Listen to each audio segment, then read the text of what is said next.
বিপদে পড়ে মৃত্যু কামনা করা যাবে না। قال رسول الله صلى الله عليه وسلم, আল্লাহর হাবিব বলেন, লা ইয়াতামান্নায়ান্না আহাদাকুমুল মাউতা লিদুররিন নাসাবাহু, তোমাদের মধ্যে কেউ যেন বিপদে পড়ে মৃত্যু কামনা না করে।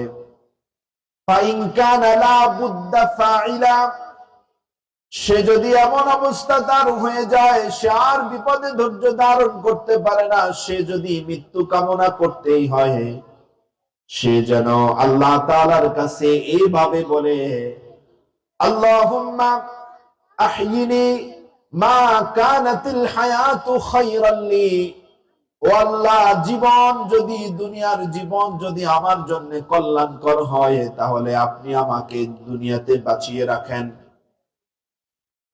ওয়া তাওয়াফানি ইযা কানাতিল ওয়াফাতু খায়রান লি, আর মৃত্যু যদি আমার জন্য কল্যাণকর হয় তাহলে আপনি আমাকে মৃত্যু দান করে দিন।